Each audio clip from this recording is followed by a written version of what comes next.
मैं नासिर हुसैन आप सबका जेएन राइजिंग स्टार्स में वेलकम करता हूं। आज हम लोग साइंस क्लास 10th का साइंस चैप्टर नंबर 2 हम लोग मैंने शुरू कर दिया था। आज हम लोग कुछ उसका आगे पॉइंट्स पढ़ेंगे।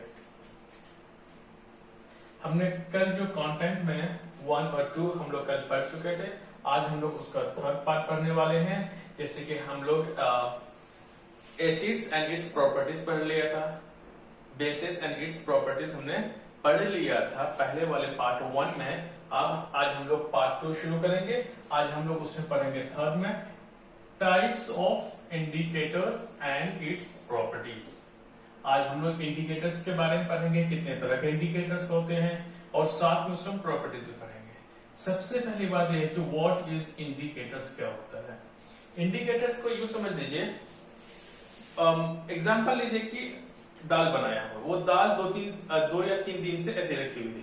तो आपने हमें देख लिया, जब 2-3 दिन होने के बाद अब हमें टेस्ट करना है कि वो खराब हुआ कि नहीं हुआ है। तो आप क्या करोगे उस दाल को, तो उस दाल में हमें दरअसल क्या होगा कि अगर हम लोग दाल खट्टी है कि क्या है, तो खट्टी होगा, आप जबान पे तो आप टेस्ट तो खा के करेंगे नहीं, क्योंकि कभी कभी क्या होता है कि ऐसी चीजों को खाने से क्या होता है, हमें फूड पॉइजनिंग होने की तबीयत खराब हो जाती है या फिर जबान का टेस्ट खराब हो जाता है। इसीलिए से हम लोग कुछ इंडिकेटर्स यूज करते हैं पता करने के लिए वो उस दाल की कंडीशन अभी क्या है।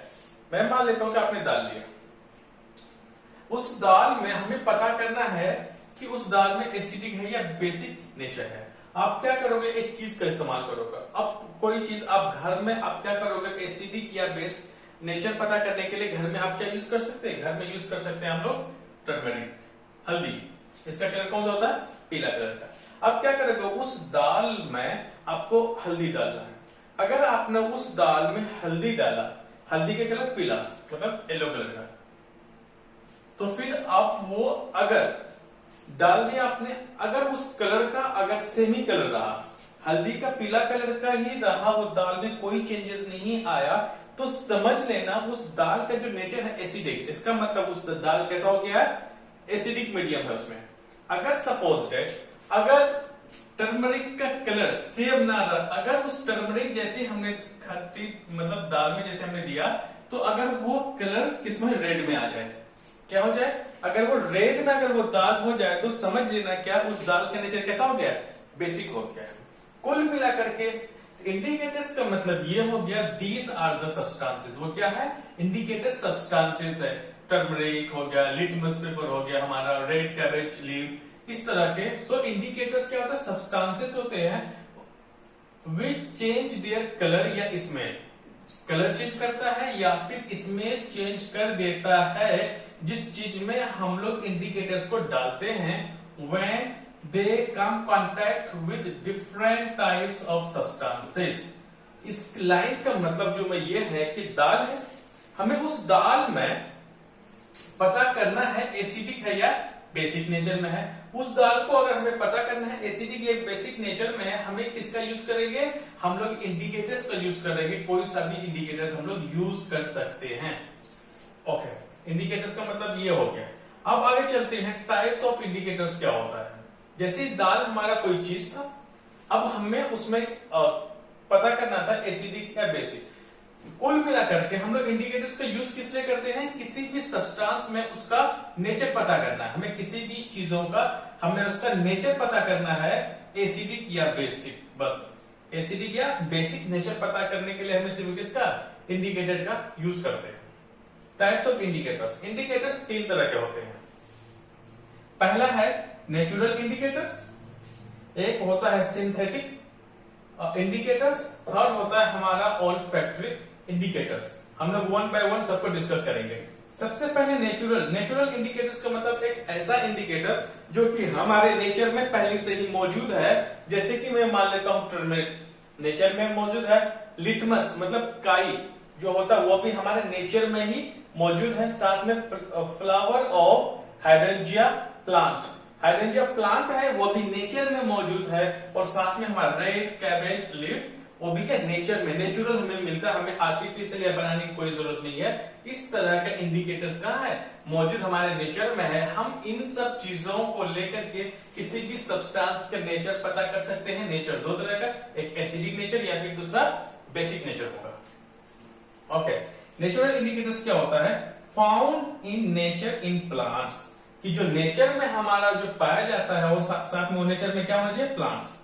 प्लांट्स में ऐसा जो नेचर में प्लांट्स हमारा पाया जाता हो वो हमारा कौन सा नेचुरल इंडिकेटर है? जैसे example litmus, red cabbage leaves, साथ में हो गया हमारा फ्लावर्स ऑफ हाइड्रेंजिया प्लांट, या फिर टर्मरिक। ये सब एग्जांपल किसका है? ये हमारा नेचुरल इंडिकेटर्स का है। उसके बाद आ जाते हैं सिंथेटिक इंडिकेटर्स। सिंथेटिक इंडिकेटर्स का मतलब होता है आर्टिफिशियल इंडिकेटर्स या फिर मैन मेड इंडिकेटर्स, जो कि कहां लैब में बनाया जाता हो, जो इंसान के द्वारा बनाया गया जो इंडिकेटर्स है उसको हम लोग बोलते हैं सिंथेटिक इंडिकेटर। जैसे कि दीज आर केमिकल सब्सटेंसेस, ये क्या होते हैं? तो सिंथेटिक इंडिकेटर से केमिकल्स होते हैं जो कि हम लोग लैब में या फिर लैबोरेटरीज में बनाया जाता है उनको। जैसे कि एग्जांपल के तौर पर मिथाइल ऑरेंज एक ऐसा है सिंथेटिक इंडिकेटर है, और साथ में हमारा क्या है? फेनोल्फथलीन बॉल्स, ये भी क्या है? एक सिंथेटिक इंडिकेटर्स है। अब आ जाते हैं ऑल्फैक्टरी इंडिकेटर्स। अब इसको ऑल्फैक्टरी को पहचानने का तरीका क्या है? ऑल्फैक्टरी नोब्स, क्या मैंने बोला? ऑल्फैक्टरी नोब्स, जो कि हमारे नाकों में मौजूद होता है, जिनसे हमें क्या स्मेल्स को सुनने में या फिर स्मेल्स को डिटेक्ट किया जाता है, जो हमारे नोज में मौजूद होता है, क्या? Olfactory knobs. अब उसी को याद रखो, ऑल्फैक्टरी इंडिकेटर्स में ऐसा होता है, these are the substances which have different odors या फिर smell in acidic and bases। इसका मतलब एसिड या बेसिस में जब हम इन olfactory knobs को जैसे डालेंगे, इनसे हमें क्या सिर्फ स्मेल पता चलेगा, कलर नहीं, सिर्फ स्मेल। इसीलिए olfactory indicators क्या होता है? जो कि अब किसी भी सब्सटेंसेस का अगर हमें नेचर पता करना हो तो हम स्मेल करके पता करेंगे कि एसिडिक है या बेसिक है।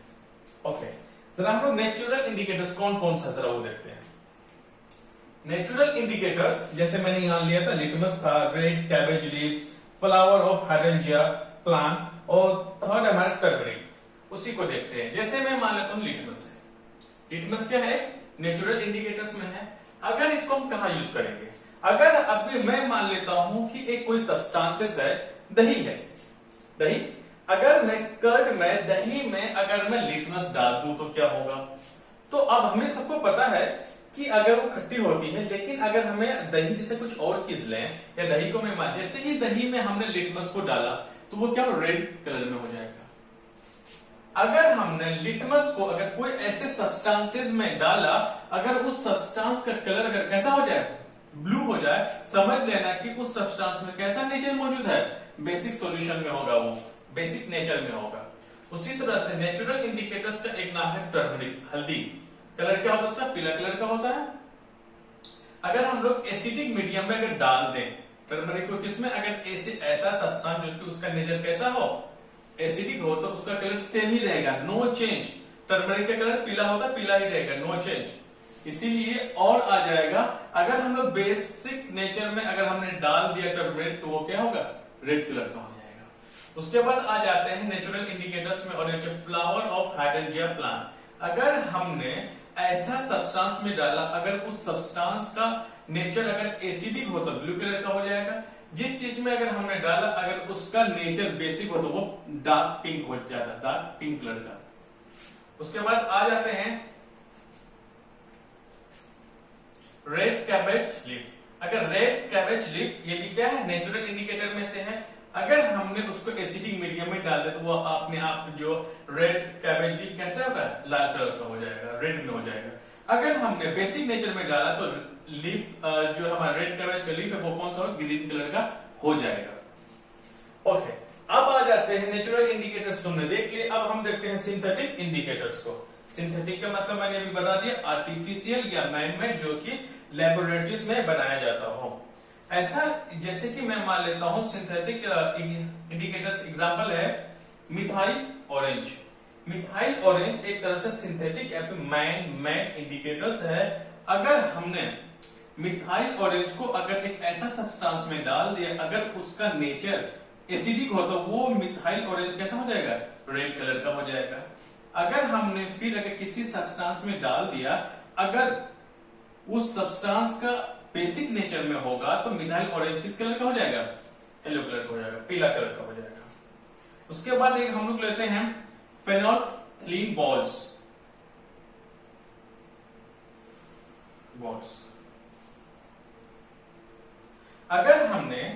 अगर इसको हमने डाल दे ऐसा सब्सटेंस में जिसका नेचर कैसा हो, एसिडिक हो, वो कलरलेस हो जाएगा। इसका मतलब फेनोल्फथलीन जो बॉल्स हो व्हाइट कलर का होने लगेगा, कलरलेस पानी के जैसा हो जाएगा ये। अगर उस सब्सटेंस के नेचर अगर एसिडिक की बजाय बेसिक में हो तो वो क्या हो जाएगा, हमारा जो फेनोल्फथलीन बॉल्स है वो क्या हो जाएंगे, पिंक कलर का हो जाएगा, डार्क पिंक में। ओके, अब आ जाते हैं सिंथेटिक के पास, आ जाते हैं हम लोग ऑल्फैक्टरी इंडिकेटर्स। ऑल्फैक्टरी इंडिकेटर्स जो कि सूंघने से पता चलता है। मैंने हर जगह देखे, मैंने कलर लिखा था, यहां पर भी कलर, यहां पर भी कलर, यहां पर भी कलर, लेकिन मैंने जो ऑल्फैक्टरी इंडिकेटर्स की जगह कलर की जगह मैंने स्मेल लिखा, ताकि कि ऑल्फैक्टरी इंडिकेटर से हम सिर्फ किसी भी सब्सटेंस हम कलर से उसका मतलब सूंघ के पता कर सकेंगे कि वो एसिडिक है या बेसिक है। आ जाते हैं ऑनियन में। ऑनियन जो हमारे घरों में यूज होता है, अगर हम लोग ऑनियन को किसमें डाल दें, एसिडिक सॉल्यूशन। अगर कोई ऐसा चीज था जब हमने प्याज डाला, अगर उसका कैरेक्टरिस्टिक स्मेल मतलब वैसा ही रहे, तो अगर वैसा ही रहे तो समझ जाना है कि जो ऑनियन की जो खुशबू होती है अगर वैसा ही रहा, स्मेल से समझ जाएंगे वो क्या होगा, वो सब्सटेंस हमारा एसिडिक नेचर में। अगर सपोज है अगर कोई ऐसा सब्सटेंस जो कि बेसिक नेचर में है, तो अगर हमने उस सब्सटेंस में अगर डाल दिया ऑनियन को तो उसका नो स्मेल, कोई भी स्मेल इसमें आएगा ही नहीं। तो हम समझ जाएंगे कि जिस चीज में हमने डाला है उस सब्सटेंस का नेचर क्या है, बेसिक नेचर में है। ओके, ऑनियन की बात आ जाते हैं। वेनिला आइसक्रीम वगैरह आपने खाई होगी, तो अगर हमने वेनिला को अगर हमने डाल देता है एक ऐसा सब्सटेंस में, अगर उस सब्सटेंस में डालने के बाद अगर वेनिला की खुशबू अगर तेज हो जाए, बढ़ जाए, रिटेन्स स्मेल, या फिर वो रिटेन्स का मतलब वैसा है जैसा वेनिला की खुशबू रहती है उससे बढ़ जाएगा, वैसा ही रहे, तो समझ लेना कि जिस चीज में आपने वेनिला को डाला है वो कैसा एसिडिक सॉल्यूशन है, एसिडिक नेचर में है। अगर वेनिला को एक ऐसा सब्सटेंस में डाल दिया, अगर डालने के बाद कोई खुशबू नहीं आ रही, नो मतलब बिल्कुल एक तरह से क्या हो जाएगा, खुशबू खत्म, नो स्मेल, तो आ जाए तो समझ जाना कि वो क्या बेसिक नेचर में आपने वेनिला को डाला है। अगर क्लोव ऑयल, लौंग जो है ना, लौंग की तेल, तो क्लोव ऑयल को अगर आप कोई ऐसी चीज में डालते हैं तो अगर क्लोव ऑयल की जो खुशबू है, क्लोव ऑयल की जैसी खुशबू रहती है, अगर वो बढ़ जाए, उसका स्मेल अगर बढ़ जाए या वैसे ही रहे तो समझ लेना कि वो एसिडिक नेचर में है। अगर क्लोव ऑयल को आपने एक ऐसा चीज में डाल दिया, अगर क्लोव ऑयल की जो स्मेल है अगर वो कम होने लगे, जैसे पहले था डालने से के बाद अगर उसकी खुशबू में अगर उसका स्मेल अगर कम हो जाए तो समझ लेना कि आप इसका क्या है, ये आपका बेसिक नेचर है जिसमें आपने क्लोव ऑयल को डाला है। आगे देखते हैं, आगे फोर्थ नंबर पे देखेंगे कि chemical properties of acids and bases with metal. अब हम लोग फोर्थ नंबर पे देखेंगे कि chemical properties of acids and bases with metal. So मैंने यहाँ पे लिया है 1 नंबर पे। पहले इसमें हम लोग देखेंगे कि जो एसिड जो रिएक्ट करेगा किस मेटल के साथ तो हमें क्या मिलेगा। जब भी एसिड रिएक्ट करेगा मेटल के साथ तो हमें क्या मिलेगा, हमें सॉल्ट मिलेगा और साथ में क्या मिलेगा, हाइड्रोजन गैस भी मिलेगा। सो एसिड जब भी मेटल के साथ रिएक्ट करेगा हमें सॉल्ट प्लस हाइड्रोजन गैस मिलेगी यहाँ पे। ओके, एग्जांपल लेते हैं। मैं मान लेता हूं कि HCl एसिड है और जिंक क्या है, मेटल है। जब भी हमने एसिड और जिंक मतलब यहाँ पे मेटल को जब भी रिएक्शन कराएंगे तो हमारे पास क्या मिलेगा, जिंक क्लोराइड, एक तरह से क्या है, सॉल्ट है, साथ में हमें क्या मिलेगी, गैस, हाइड्रोजन गैस मिलेगी। तो HCl, अगर मैं एग्जांपल ले लेता हूं, दूसरा एग्जांपल, HCl एसिड है, कैल्शियम मेटल है, जब भी हम लोग एसिड और मेटल को रिएक्शन कराएंगे हमें क्या मिलेगा, जब भी मिलेगा CaCl2 मतलब कैल्शियम क्लोराइड, और साथ में हमें क्या यहाँ पे हाइड्रोजन गैस मिलेगी। ओके, अब हम लोग थोड़ा टेस्ट करते हैं। हमें टेस्टिंग ऑफ हाइड्रोजन गैस हम लोग कैसे टेस्ट करते हैं कि ऐसा होता है। सबसे पहले अगर आप एनसीईआरटी का पेज नंबर 19 में अगर एक फिगर देखेंगे कि जिंक ग्रेन्यूल्स हो, जिंक ग्रेन्यूल्स है, जब हम लोग H2SO पर एसिड में डालते हैं उसके बाद फिर हमें एक गैस के फॉर्म में निकलता है। हम लोग एक तरह से जो सोप का पानी लेंगे उसमें हम लोग एक तरह से टेस्ट ट्यूब डालेंगे, जब उसमें से गैसेस निकलेंगी तो वो गैसेस क्या होंगी, एक बबल्स के फॉर्म में। उस बबल्स के अंदर कौन सी गैस रहेगी, हाइड्रोजन गैस। जब आप उसे एक जलते हुए कैंडल के नजदीक लेकर के आएंगे वो बर्न होने के बाद पॉप साउंड रिलीज करेगी। सो टेस्टिंग करेंगे हाइड्रोजन का। Hydrogen gas released can be tested by bringing burning candle. एक जलता हुआ आप क्या लेंगे, मोमबत्ती लेंगे। अब नियर गैस, जो भी गैस उसमें से निकलेगी तो वो भी जो बबल्स के अंदर जो गैस होगी कौन सी होगी, वो हाइड्रोजन गैस होगी। It burst with pop sound. Pop sound के साथ क्या हो जाएगी, ब्लास्ट कर जाएंगे। आगे देखते हैं आप इसी का सेकंड नंबर पे, रिएक्शन ऑफ मेटल कार्बोनेट्स। जब हम लोग मेटल कार्बोनेट्स या फिर मेटल हाइड्रोजन कार्बोनेट को अगर हम लोग एसिड या बेस के साथ अगर रिएक्शन कराएंगे तो हमें क्या मिलेगा।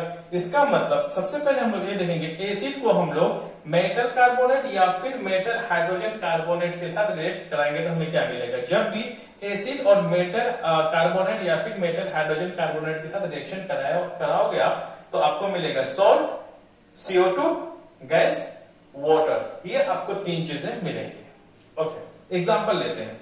HCl एसिड है, Na2CO3 एक तरह से क्या है, ये हमारा मेटल कार्बोनेट है। जब भी आप एसिड और मेटल कार्बोनेट को करेंगे सब क्या मिलेगा आपको, एक तरह से आप जब भी इसको रिएक्शन करेंगे आपको मिलेगा NaCl। एक तरह से NaCl एक कॉमन सॉल्ट है। आपको क्या मिलेगी, गैस CO2, साथ में आपको क्या मिलेगा, पानी मतलब वाटर। ओके, जब हमने मेटल कार्बोनेट या फिर मेटल हाइड्रोजन कार्बोनेट को एसिड के साथ रिएक्शन कराया तो आपको ये चीज मिला। अब हम लोग क्या करेंगे, जब भी बेस को, हमें बेस की भी तो साथ करना है, बेस को जब भी मेटल कार्बोनेट या फिर मेटल हाइड्रोजन कार्बोनेट के साथ रिएक्शन कराओगे तो क्या मिलेगा, क्योंकि मेटल कार्बोनेट या फिर मेटल हाइड्रोजन कार्बोनेट कभी भी किसके साथ, बेस के साथ रिएक्शन नहीं करता। So no reaction. कब, बेस के मेटल कार्बोनेट या फिर मेटल हाइड्रोजन कार्बोनेट के साथ आप किसको, बेस को रिएक्शन कराओगे तो रिएक्शन नहीं होने वाला। यहाँ पे आगे देखते हैं आप। अब इस सिचुएशन में जो हमने देखा हमें कौन सी गैस मिलेगी, यहाँ पे CO2। तो ऐसे कैसे हम लोग चेक करते हैं। Testing of CO2। CO2 का हम कब टेस्ट करेंगे, जब भी CO2 can be tested with by passing through lime water. जब भी हम लोग लाइम वाटर में CO2 गैस पास करेंगे तो हमें क्या देखने को मिलेगा, कब, इस वाले में। ओके, तो CO2 इसलिए हम लोग टेस्ट करेंगे, कहां पे करेंगे, जब मेटल किसके साथ, मेटल कार्बोनेट या फिर मेटल हाइड्रोजन कार्बोनेट के साथ रिएक्ट करेगा तब क्या मिलेगा हमें। सो हमें जो कौन सी गैस मिली थी, CO2। तो CO2 को हम लोग क्या करेंगे, लाइम वाटर में पास करेंगे। मैं मान लेता हूं CaOH2, ये क्या हमारा लाइम वाटर है। जब भी लाइम वाटर है ये, जब भी लाइम वाटर को हमें किसमें, इस लाइम वाटर के अंदर में हमें क्या, CO2 गैस को पास कराना है। जब भी आप पास करने का मतलब इसमें आप रिएक्शन करा रहे हो। जब भी रिएक्शन कराओगे तो आपको क्या मिलेगा, CaCO3 साथ में वाटर भी मिलेगा आपको। जो जब भी ये लाइम वाटर था, अभी लाइम वाटर में आपने किसको क्रॉस कराया था, CO2 को। अब ये लाइम वाटर किस में हो जाएगा, व्हाइट कलर में हो जाएगा। अब ये व्हाइट कलर में हो जाए कौन, लाइम वाटर। रिएक्शन करने के बाद मतलब जब भी आप लाइम वाटर में कार्बन ऑक्साइड को जब भी आप रिएक्शन कराओगे या फिर उसमें पास कराओगे तो आपको जो कैल्शियम है या फिर लाइम वाटर का कलर अब चेंज हो जाएगा जब आप कार्बन मतलब CO2 के साथ रिएक्शन कराओगे। तो अब लाइम वाटर किस कलर में हो जाएगा, व्हाइट कलर में हो जाएगा या फिर आपको मिल्की कलर में आ जाएगा। और अगर सपोज दैट अगर हमने इन्हीं के साथ, हमें जब भी इसके साथ हमने रिएक्शन करा हमें क्या मिला, CO3 मिला। CaCO3 जब भी हम when excess CO2 is passed, अगर हम लोग अगर इसमें अगर हमने ज्यादा अगर CO2 पास कर दिया, अगर कॉन्सेंट्रेशन ऑफ CO2 का अगर ज्यादा हो तो क्या होगा? जब भी हमने करना है CaCO3 में हमें CaCO3 कब मिला? जब हमने इस वाले में अलाइन वाटर में CO2 के साथ रिएक्शन कराया, और एक्सेस तब होगा जो भी हमें प्रोडक्ट मिला उसके साथ और एक बार CO2 को क्या करेंगे? CO2 के साथ रिएक्शन कराएंगे, साथ में हमें क्या डालेंगे? इसमें वाटर डालना पड़ेगा, क्योंकि इसमें से वाटर क्या हो गया? अलग हो गया है। जब भी CaCO3 और प्लस CO2 अगर हमने CO2 ज्यादा मिला दिया और साथ में वाटर भी अगर हमने डाला तो हमें क्या मिलेगा? CaHCO3 कैल्शियम हाइड्रोजन कार्बोनेट मिलेगा। अब ये CaHCO3 का कलर कैसा हो जाएगा? अब इसका कलर बिल्कुल कैसा हो, जो भी हमें मिलेगा अब ये व्हाइट लेस हो जाएगा, मतलब व्हाइट लेस का मतलब मिल्कीनेस, अब दूधपन भी नहीं रहेगा, कुल मिला के क्या कलरलेस हो जाएगा। तब जब हम लोग CaCO3 में जब भी हम CO2 को और एक्सेस CO2 को पास करेंगे तो हमें अब कौन सा कलर मिलेगा? व्हाइट लेस या फिर मिल्कीनेस। मिल्कीनेस का मतलब खत्म हो जाएगा, साथ में क्या मिलेगा? कलरलेस टाइप का मिलेगा, वाटर कलर का मिलेगा। Okay, now comes to the third one. अगर हम लोग reaction of acids and bases with each other, अगर हम लोग एसिड और बेस को अगर एक दूसरे से जब भी हम रिएक्शन कराएंगे तो हमें क्या मिलेगा? देखिए जरा, मतलब ये हुआ कि एसिड रिएक्ट्स विद बेस के साथ, इसका मतलब ये हो गया when acids react with basis, जब भी हम लोग एसिड्स को रिएक्शन कराएंगे किसके साथ? बेसिस के साथ, तो हमें हमेशा क्या मिलेगा? Salt and water. इसका मतलब जब भी हम लोग एसिड और बेस को रिएक्ट कराएंगे तो हमें प्रोडक्ट के फॉर्म में क्या मिलेगा? Salt and water. जरा देख लेते हैं, एसिड है और बेस है, जब भी आप इन दोनों का रिएक्शन कराओगे तो आपको क्या मिलेगा? हमेशा सॉल्ट मिलेगा, साथ में वाटर भी मिलेगा। आगे जरा देखते हैं, अगर यही रिएक्शन को जरा एक पॉइंट और देखते हैं, एक होता है न्यूट्रलाइजेशन रिएक्शन। जब एसिड और बेस का रिएक्शन होता है, न्यूट्रलाइजेशन रिएक्शन क्या होता है? जब एसिड और बेस को रिएक्ट करने के बाद जो हमें प्रोडक्ट के फॉर्म में मिलता है सॉल्ट और वाटर, उन्हीं को हम लोग क्या बोलते हैं? Neutralisation reaction. When an acid and base reacts to form water and salt is called neutralisation reaction. जब भी न्यूट्रलाइजेशन रिएक्शन में हमें क्या मिलता है? प्रोडक्ट के फॉर्म में एक वाटर मिलता है, एक सॉल्ट मिलता है। अब देखिए, इट इन्वॉल्व्स H आयन, मतलब एसिड की बात कर रहा, OH बेस की बात कर रहा, आयंस टू जनरेट वाटर। यही हाइड्रोजन आयंस और OH आयंस की ही वजह से यहां पे हमें प्रोडक्ट के फॉर्म में क्या मिलता है? वाटर मिलता है। एग्जांपल देखते हैं, एसिड है और ये क्या? सोडियम हाइड्रोक्साइड, क्योंकि ये अगर आप देखेंगे तो लास्ट में क्या होता है? OH। तो हमने एसिड और बेस के साथ जब भी रिएक्ट कराएंगे हमें क्या मिलेगा? सॉल्ट का फॉर्म में मिला, बिल्कुल मिल गया हमें सॉल्ट। सॉल्ट क्या है? ये हमारे कॉमन सॉल्ट है NaCl, साथ में हमें वाटर भी मिला।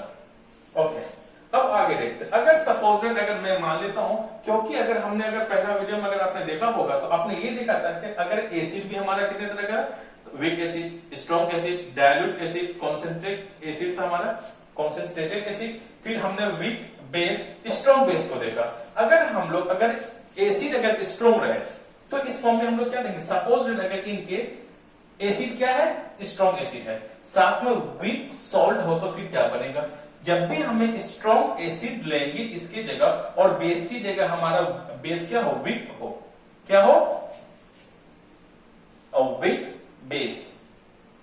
बेस क्या हो? वीक हो। तो उस फॉर्म में क्या होगा कि जो स्ट्रॉन्ग एसिड होगा, सॉल्ट हमारा क्या होगा? एसिडिक सॉल्ट होगा। क्या होगा हमारा?